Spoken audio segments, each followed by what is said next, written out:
Ako nga pala si Eljan. Samahan niyo ako mag-unbox. Let's G. O mga boss, second product. Alam niyo mga boss, isang bagay na dapat mong tandaan sa buhay.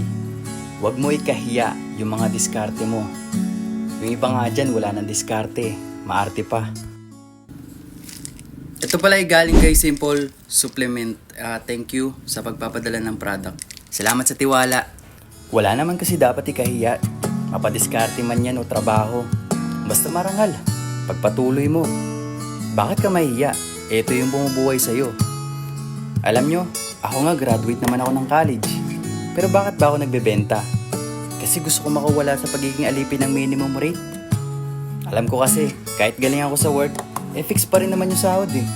Kung gagaling ako na lang din, why not sa sarili ko na lang negosyo? Sabi nga nila, kung gusto mo may mabago, gumawa at mag-isip ka ng bago.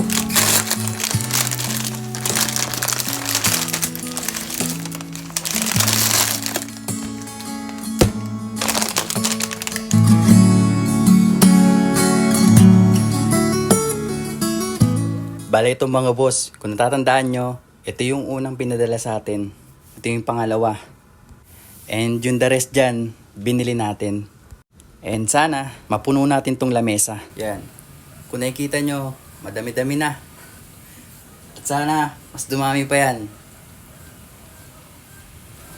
Pwede na nga ito ibang live eh.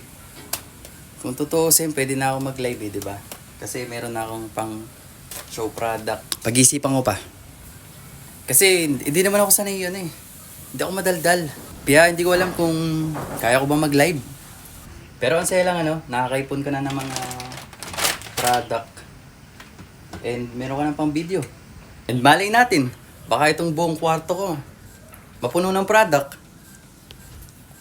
Yan ang manifesting. So paano ba yan? Marami pa akong gagawin video eh. Kailangan kasi ito i-content.